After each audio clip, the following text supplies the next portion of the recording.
Voilà, bonjour à tous. On va essayer d'apprendre à résoudre le... Ah, ça devient compliqué. Le cube curvé rhomboédron.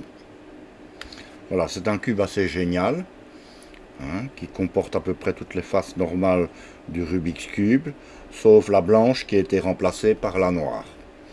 Alors, je vais essayer de me rapprocher de plus en plus possible de ce qu'on fait avec le 3x3.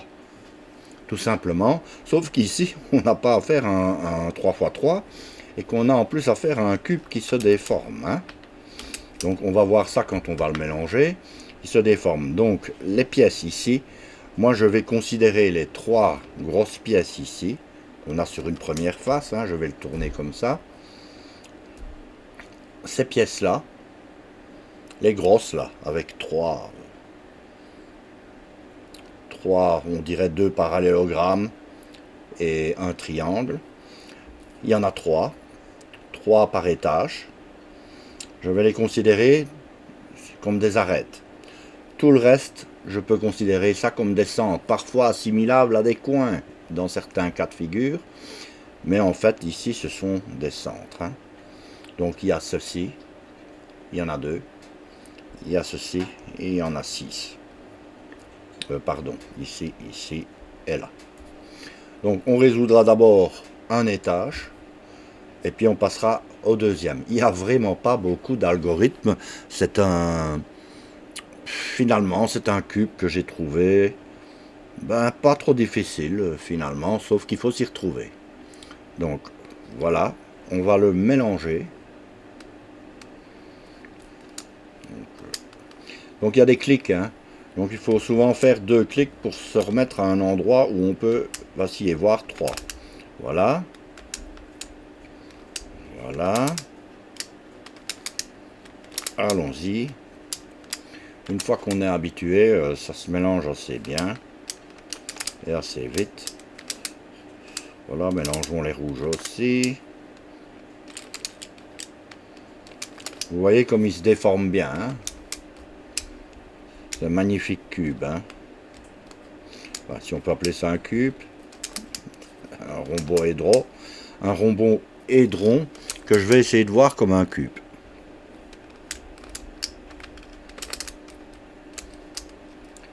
Voilà. Voilà. Alors, j'aime bien commencer par la face rouge. Alors, cherchons le centre rouge. Voilà. Ici. On voit qu'on a déjà quelque chose qui a l'air d'être placé ici. Mais pour simplifier et clarifier les esprits, je vais essayer d'amener plutôt un autre centre, celui-ci, en vis-à-vis. Et pas en vis-à-vis n'importe comment. Bon, c'est facile, il suffit de tourner soit ces faces-là, soit celle ici sur le côté, et de jouer peut-être parfois un peu avec le bas. Il n'y a pas vraiment d'algorithme pour ça. On essaye d'amener la pièce ici avec son angle qui a les plus grandes arêtes en vis-à-vis du triangle équilatéral, l'autre centre, parce que c'est deux centres, enfin du moins pour moi. C'est pas encore facile de s'y retrouver là. Et on va amener les arêtes à la manière d'un Rubik's Cube normal. C'est-à-dire ces grosses pièces-là. On voit qu'on en a déjà une ici. Je ne sais pas si elle est à sa bonne place. Elle a l'air à peu près. Mais je vais surtout remettre celle-ci. Ah, j'en ai une qui est là de l'autre côté. C'est là, rouge, bleu. Mais celle-là est à sa place ici. Regardez un petit peu comment je peux faire. Hein, je vais descendre la face pour avoir mon centre qui vient jusqu'à la limite de l'étage. Et j'essaye de tourner pour voir si je peux arriver à avoir ma rouge bleue ici en dessous. Je vois qu'elle est ici. Mais qu'elle ne se mettra pas. Donc je la mets de côté.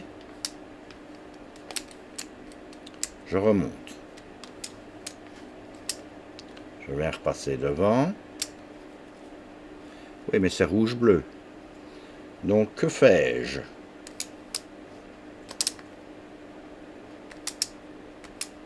Ah ben elle est là au-dessus. Donc, je la redescends. Toujours la même chose qu'un Rubik 3x3. Je la mets de côté. Je remonte. Je vais la mettre en dessous de là où elle doit aller. Voilà. Je la redescends et je ramène. Voilà, elle finit par y aller. Il ne reste plus qu'une arête. Celle-ci ici, donc il n'y a plus le choix. Donc ici, je vais agir du côté que j'aime le mieux. C'est pour ça que j'ai été un peu perdu sur le coup. Je vais l'amener en dessous. Voilà, je tourne une fois le cube et j'amène. Si elle n'y va pas, ce qui est le cas ici, je la mets de côté. Je remonte. Je l'amène en dessous de là où elle doit aller. C'est ce qu'on fait déjà pour les Rubik's Cube. Pour les coins notamment. Hein. Pour les arêtes aussi d'ailleurs. Voilà, je redescends. Je tourne ma face du bas pour voir si elle y va maintenant. Ben oui, à un moment donné où elle s'y met.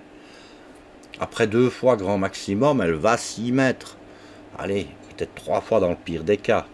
Et j'ai une première face de faite. Une fois que j'ai ça, je regarde si tout est bien placé. Ben ici c'est le cas. Mais on pourrait très bien avoir ces deux-là qui sont mal placés. Donc je vais faire ceci pour mal les placer.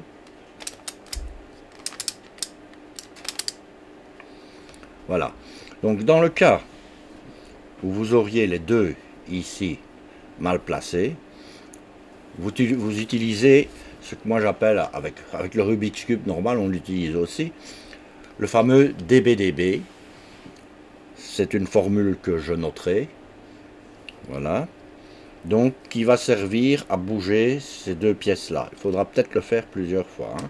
D, D, D, B, D. Voilà. C'est la formule, c'est ça. Donc, il y a un petit D supplémentaire. Et oui, quand on passe du Rubik's Cube à une autre forme, si on veut utiliser plus ou moins les mêmes algorithmes, bien souvent il y a une légère adaptation à faire. Et j'ai remarqué ça sur beaucoup d'autres cubes entre guillemets, puisqu'ici on a affaire à un rhomboédron. Je le refais donc une deuxième fois. D, B. Vous voyez, dès que les pièces sont bien agencées, vous pouvez relever. D, B. Dans l'autre sens. Et ne pas oublier le D final. Et maximum au bout de 2 fois, il se remettra comme il faut. Voilà. C'est tout ce qu'il y a à savoir jusqu'ici.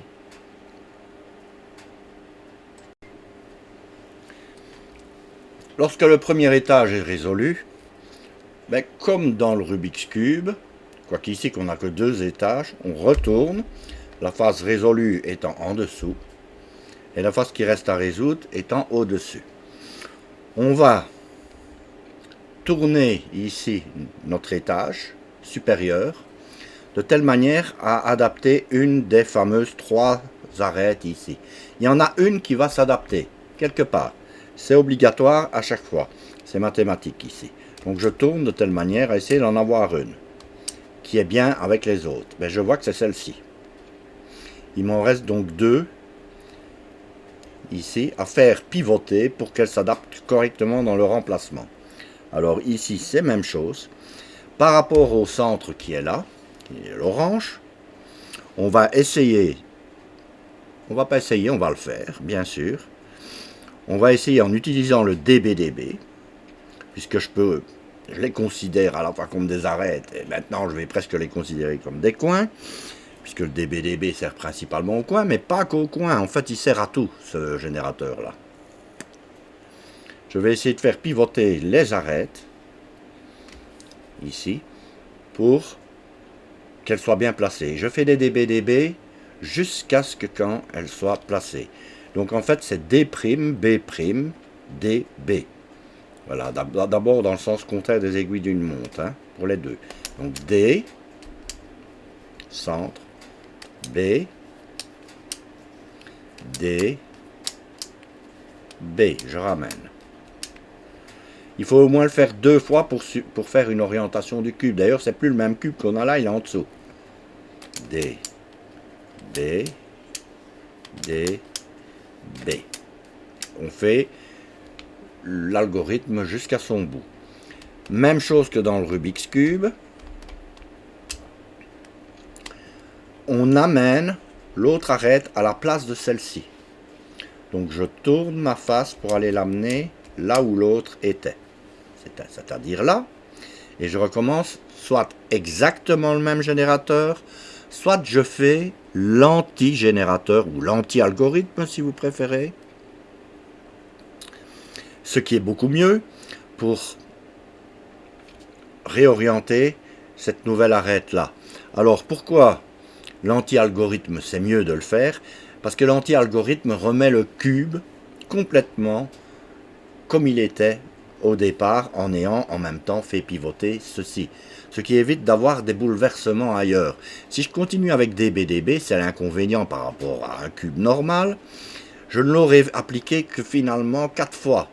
Et c'est pas suffisant pour remettre le cube en état. Alors, il y a la petite pièce, le petit cube. Un petit centre de ce genre-là, mais celui du bas, qui lui va se retrouver pivoté. Vous aurez encore à remettre celui-là, ce qui est pelant. Donc ici, je préfère appliquer, au lieu du DBDB, le BDBD. B comme ça. D. B. D. Encore une fois, B. D. B. D. Et on voit que nos trois arêtes se sont bien placées. On tourne la face pour les remettre en vis-à-vis des autres. Hein. Il n'y a pas beaucoup à tourner, voilà. C'est remis et on peut regarder tout le long du cube que tout est bien remis et que je n'ai rien bougé à l'étage inférieur ici. Vous voyez, si j'avais continué à appliquer DBDB, soit j'aurais pu continuer à l'appliquer plusieurs fois de telle sorte à ramener toujours tout en même temps, mais ça peut demander un grand nombre d'applications, soit ce cube-là aurait tourné sur lui-même. Ce qui ne nous arrange pas.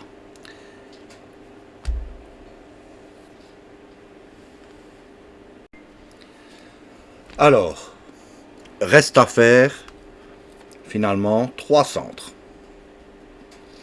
Hein, toujours on se balade par rapport à ce centre du dessus, qui lui est bien mis, il n'y a pas de problème. Alors, là, le petit algorithme qu'on va prendre, qui est très simple, hein, il n'y a que 4 coups, hein, c'est DH-DH. En fait, c'est DH'-DH. Il va tout simplement permuter les 3 centres ici. Donc ce centre-là, ce triangle-là et ce triangle ici. Donc on voit bien qu'il y a un triangle derrière aussi qui n'est pas bien fait. Hein. Donc qu'est-ce qu'il va faire? Il va les faire tourner dans le sens des aiguilles d'une montre. Donc celui-là après va se retrouver là. Et puis il va se retrouver là. Mais pour l'amener là, il va falloir 4 applications de ce DH-DH. Donc toutes les 2 applications, ils volent un truc. Et en même temps, ça tourne sur lui-même. Alors, on va voir dans quel sens il va nous arriver. Autrement, on devra continuer. Le DH-DH, le D, face D par rapport au centre, elle est là. Et la H, c'est celle du haut. Voilà. Donc ici, en fait, c'est D, H', D, H'. H, pardon. Il faut le faire 2 fois. D, H', D, H. Le cube revient dans sa bonne position et vous voyez qu'il est passé là. Maintenant, il va arriver là. Donc, on recommence 2 fois. Le petit algorithme. D, H', D, H. Toujours se remettre pour pouvoir, comme il faut, tourner et réappliquer les faces après. Vous ne pouvez pas vous tromper normalement. Hein. D. Vous voyez, je relève au-dessus. H', D, H. Et je vois Parce que lui, en fait, ce qu'il fait ici, à chaque fois qu'il tourne, c'est des rotations, mais dans le sens contraire des aiguilles d'une montre. Donc, il va falloir que je réapplique ce générateur-là 6 fois pour venir le remettre ici dans sa forme initiale. Ben oui, parce que ce cube-là va revenir ici après 2 fois, puis encore 2 autres fois, il va le ramener ici, et ainsi de suite. Il va donc faire le tour ici de notre face, de notre étage supérieur. Donc on repart, hein. Je vais essayer de repartir comme il faut. D, H', D, H, D, H', D, H. Alors après 2 fois d'application, il est bien revenu à la position qu'on avait au tout début de notre résolution de la face supérieure. Donc après il va voler ici là derrière, hein, à la place du jaune. D, H', D, H, D, H', D, H. Voilà, il est arrivé là, maintenant il va arriver ici résolu. Quand vous le voyez là, avec la même couleur, il arrive ici résolu.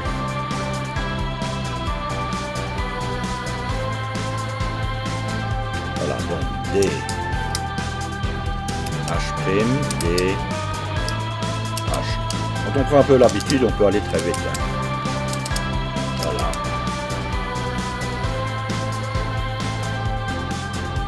Le sculpte curvé rhomboédron est terminé.